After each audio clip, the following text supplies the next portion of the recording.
right, sweet. Flatline MMA podcast episode number 33. Shout out Dommy D33, screen name back in the day. Shout out AIM. So let's just get right into it. Today's episode, let's discuss the main event from last Saturday. Woodley taking on Gilbert Burns. And then let's just get into a UFC 250 preview because that card is stacked and I'm excited about it. But coming back to last Saturday, we had a really great welterweight main event at the UFCApex. We had former welterweight title holder Tyron Woodley taking on rising contender Gilbert Burns in welterweight main event. Honestly, shocked by this one. I know you probably aren't because I think you kind of called it on the last show, but Gilbert Burns just absolutely dominating Woodley like Woodley wasn't even supposed to be in there with him. Burns, I think he took a very similar approach as Usman did.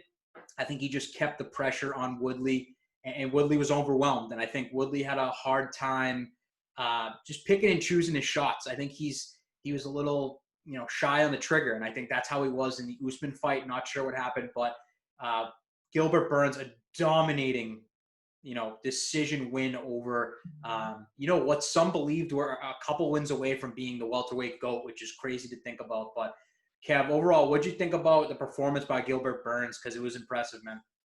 Yeah, it really was an awesome performance by him. I think what did it really was that first round where he got the knockdown and he cut him. I don't think Woodley was expecting that at all. It kind of took his head out of the fight for the remainder. But yeah, Woodley just really couldn't put anything together. There was no takedowns. There wasn't any combinations with his punches. It just seemed like he was looking for that one punch KO. And Burns he fought smart. He won every single round. He got a few takedowns as well. He looked great. Yeah, very impressed. Very impressed with Gilbert Burns, man. I think where he goes next is kind of it's kind of up in the air because I don't know what happens with him just because he did just beat Tyron Woodley is the number one contender in that weight class, but did he earn a title shot beating Woodley? I don't think so, obviously, because you got Usman Colby rematch possibly on the table. You got Usman Jorge, so it's like that win for Gilbert. He might have to sit out a little while if he wants to demand a title shot, which he did. Not that I'm saying he's not deserving of it, but he's definitely not the next one up, although he is very dangerous. He looked phenomenal in that fight. He gained a shit ton of new fans. I don't know. Where do you think he goes from here? Do you think he sits out for the title shot? Do you think someone like Colby will fight him? Do you think, what do you think happens next with him? I think him and Leon Edwards are kind of sitting in the same boat right now. They're both, it would make sense if they got a title fight, but there are guys above them that makes a little bit more sense. You know what I mean? Where they got Covington, Masvidal. Woodley was in that pool until this last fight. He would have been right in that mix, which I don't know why he took this fight, to be honest. Yeah. Really doesn't seem like he had much to gain from it. Him versus Covington would have been a big fight just because of the backstory. You could make a case for him versus Usman too. Rematch, yep. Because he was previously the champ, had a pretty good title reign. I think those are the two fights that he should have really looked at and campaigned for. But, now he's kind of out of that conversation. They get that three-way with Masvidal, Usman, Covington, which I don't know who's getting the next title shot out of that. And then maybe the odd guy out Burns could take a fight with or even afterwards. Yeah, true. And I think, you texted me on Saturday night and said, the Covington-Woodley fight now, it kind of lost its luster, man. It's like, would Colby have mauled Woodley? You know what I mean? In the state that he was in, it seems like, Woodley can't even pull the trigger anymore. It's crazy. So, Tyron's in a kind of a weird spot right now, but, curious to see what Gilbert does next. Does he sit out? Like you said, very similar to Leon. So, I'm curious to see. Maybe they fight. I don't know. Who knows? But that brings me to the next Woodley, obviously, in his last two fights, looked very similar. He was just overwhelmed. We've never really seen him like this. What do you think's next for him? Just because it's, former champ. He's kind of out of talks now of getting that rematch with Usman, because clearly you could tell a guy that, very similar style to Usman just ragdolled him again. Does he walk away? I know he does like movies and he does his rap career. So maybe he's just too focused on like out of the octagon things rather than, training, everything like that. Obviously he came in shape. He looked like an absolute monster, but I don't know. Where do you think he goes from here? Yeah, I can't think of any fights right now that would make sense for him. But he did have a weird quote in like one of the after fight interviews, and he was like, "I'm pretty at peace for a guy that just got his ass whooped." Yeah. Kind of leads me to believe that he's kind of on his way out. He's maybe looking to retire. Yeah, I mean, Willie's 38 years old. I think he's done everything that he wanted to in the sport. Obviously, he's going to go down as a legend. Took the welterweight title from Robbie Lawler, knocked out Robbie Lawler, defended the belt multiple times. You can't really ask too much of a champion. I know he had his ups and downs with the UFC, but at the end of the day, Woodley is a beast. He's always going to be remembered for his vicious knockouts. And I think, he obviously left his mark on the sport. But I agree. I was just going to bring that up. That quote definitely didn't, settle good with me. I was kind of like, okay, he's definitely, 1 foot out the door. And that definitely, stamped his career. So we'll see if he comes back. But I think he's going to try to focus on his rap career or the movies, whatever he's doing. So Gilbert Burns, unreal performance.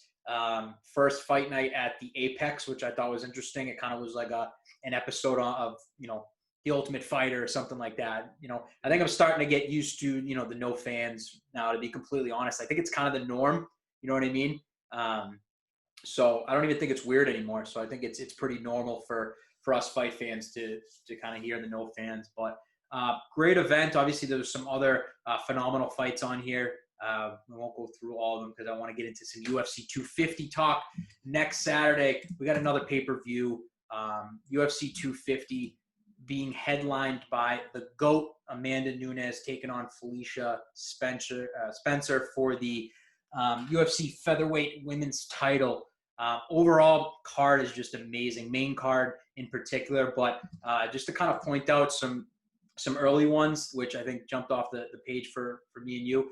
Cody Stamann, Brian Kelleher, huge featherweight fight. I think both of those guys are kind of up-and-comers. I think that's going to be a brawl that has to be the potential for fight of the night. You got Alex Caceres taking on Chase Hooper for headlining the prelims. Hooper obviously had a ton of hype behind him. Ben Askren's son, you know what I mean? So he's in the up-and-coming. Undefeated. Caceres, he's been fighting forever. So that's going to be a good fight. Keep an eye out for those two fights. Let's just get right into the main card because from top to bottom here, nothing but talent. Super excited about this one. Bantamweight bout. We have Eddie Wineland taking on Sugar Sean O'Malley. This is going to be a fun one. Eddie Wineland's been fighting forever. You know what I mean? He's fought for the title before. He's been around forever, fought everyone. And then you got Sean O'Malley, who is undefeated. He's got a lot of hype behind him. Coming off probably one of his best performances ever. He looked flawless in his last fight from a 2-year layoff from suspension from USADA. Kev, what do you think about this fight? Because I know I'm excited to see Sugar Sean back in the octagon. Yeah, no, it's going to be a fun one. It's going to be a real test for Sean O'Malley with someone this much experience, in the octagon. I think this is kind of his test to get himself into the rankings. Yeah, exactly. He's obviously coming off a flawless performance, his knockout over Jose Quineros. I think, he's someone, he came out publicly. He was like, listen, I'm a couple fights away from the title shot. I don't think that's the case because I think there's some absolute killers on this card. This card alone that are ahead of him in the rankings that I think are going to get a shot before him. But I think this is going to be a really fun fight. I mean, look at, Wineland's record. He's got 24 wins just in his career like that, 24-13-1. He's got so much experience, like you said. Let's see how Sugar Sean can handle someone so experienced, a UFC vet, someone that's, fought for a title before. I think it's going to be interesting. But I think if Sugar Sean can get this done and do it impressively, I think he's starting to build his case. The hype is real behind this kid. And then I think we're going to start seeing him get, some ranked opponents. I think he's going to start creeping into the, to the top 10 here. And then we're going to be able to talk maybe end of the year, next year. Hey, this kid's going to fight for the title eventually. So that's going to be a fun one. Sugar Sean's always fun. And Eddie Wineland always brings it. He's been in some brawls. So excited to see these two bantamweights just kind of duke it out here. Next up, welterweight fight. Again, two savages in there. We got Neil Magny taking on Anthony Rocco Martin. And this one's got some implications as well. Neil Magny's a guy that's kind of always looming like, hey, he's a couple fights away from the title. So I think for this one, this is going to be huge. This is a welterweight fight that it's going to definitely be really exciting. Two guys that I think are good everywhere. You know what I mean? Anthony Rocco Martin has so much heart. Kid does not quit. So between these two, what do you think about this fight? Because I think this one's interesting. Yeah, it's another fun one. I get Neil Magny winning that one. I don't know. I think pretty much in all aspects of the game, he's a little bit stronger. But yeah, it still could go either way. It's going to be a fun one to watch. Yeah, 100%. I think, if you look at the resume of Neil Magny and just the caliber of fighters that he's fought, you got to look at him and you got to say experience is on his side. Like you said, overall skills, technicalities. I'm going to go Magny on this one. I think he's going to put on a flawless performance. I don't think he's going to finish Rocco Martin. I think he's got so much heart. I think it's going to be a 3-round decision, but I think Magny's going to make a statement because I know he wants to make a run for that belt. So really excited for these two guys to duke it out here. Perfect. So next on the agenda, we have, we were just talking about Sean O'Malley, saying he's going to fight for the title. This one is a title, definitely like a title eliminator, whatever we want to call it here. Unreal bantamweight fight. We got Aljamain Sterling taking on Cory Sandhagen. We could talk about this all day. Both of these guys are literally one fight away from the title here. I definitely think this could be a title eliminator. Aljamain Sterling is obviously one of the guys in the conversation that, was going to take on Triple C possibly before he retired. Then, they have, Peter Yan right now apparently is fighting Jose Aldo for the title, but Aljamain Sterling was definitely in that conversation. And then Cory Sandhagen just kind of on the up and coming. So, Kev, what do you think about this one? Because this is just two high-level guys. Like, we could talk about this one all day. Yeah, I mean, this could definitely be a main event on any other card.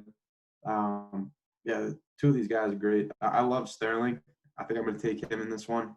He's got great wrestling. He's super athletic. I think he's really starting to put it together on the feet as well. But Sandhagen is so tough, so durable. Yeah, another one that could go either way, but I'm taking Sterling. Yeah. See, I think, I read a lot of things just being like, Sterling might be too much for Sandhagen. Sandhagen's making a big jump here, but I think people don't realize Sandhagen just, he's coming on back-to-back wins from guys of John Lineker and Raphael Assuncao. Assuncao's in the co-main event of this card. So you want to talk about experience? He took on a guy like Assuncao who's always been in the title picture, who's always been the guy who's been like this close, who's tough as nails. But I'm going to go with you on this one. I'm going to say Sterling gets it done.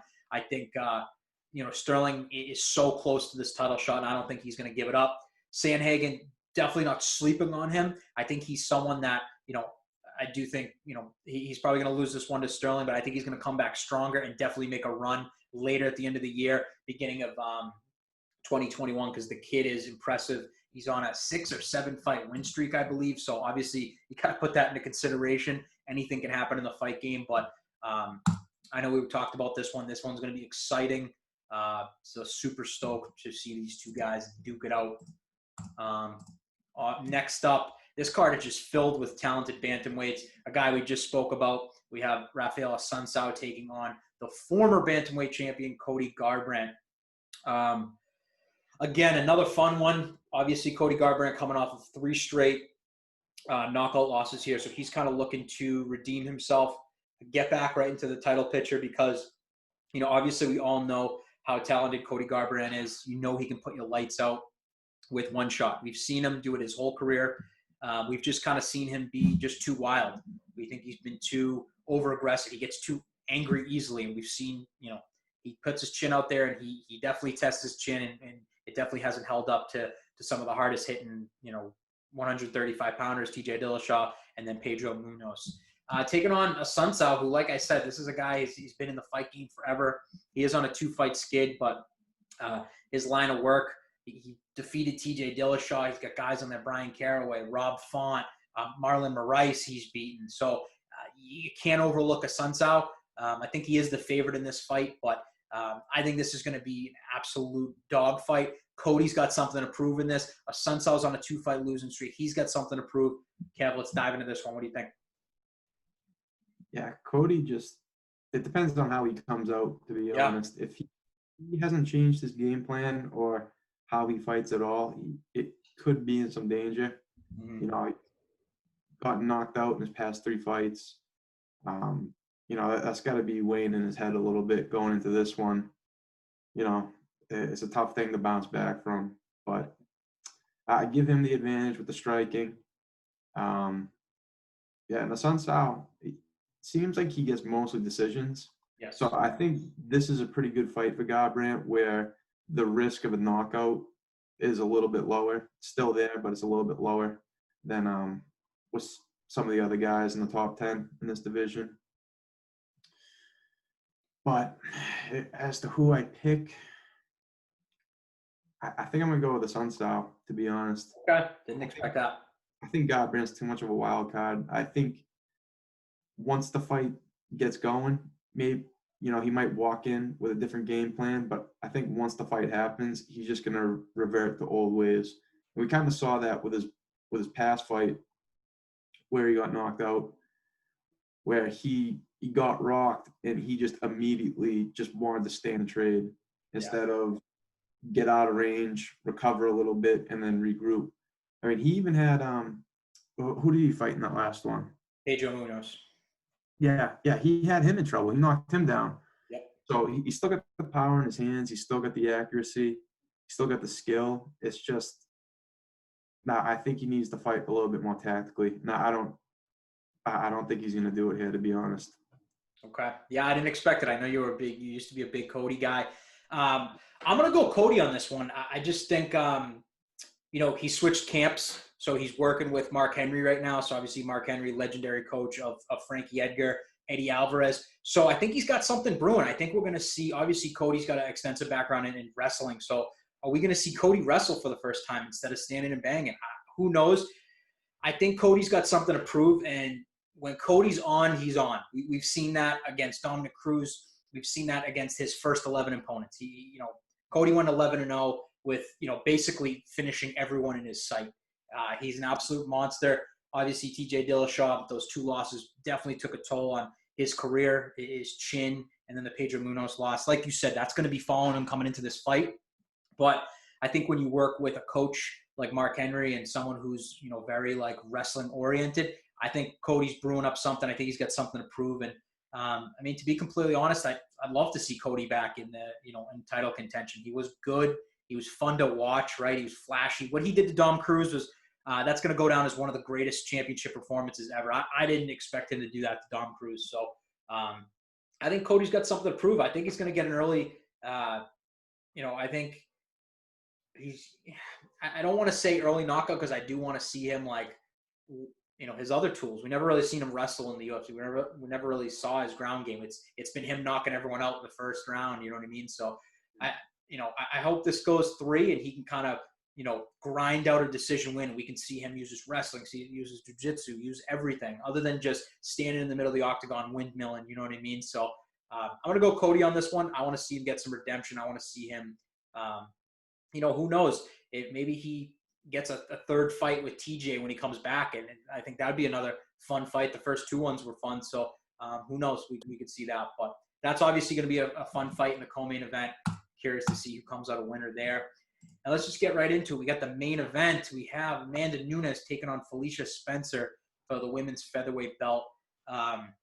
This one's interesting because Amanda Nunes, doesn't really have too many people to fight. Felicia Spencer, I think, is the last I think if she beats Felicia Spencer, I think the only other woman in the featherweight division is Megan Anderson. So Amanda Nunes could potentially clear out not one division, but two divisions. But you can't overlook Felicia Spencer. Obviously, UFC newcomer. She came in right away and she took on Cyborg and went 5 rounds with Cyborg. And, she took a beating, but she surprised a lot of people in that fight, cut Cyborg early, and then kind of weathered the storm. But I think she definitely showed off her toughness.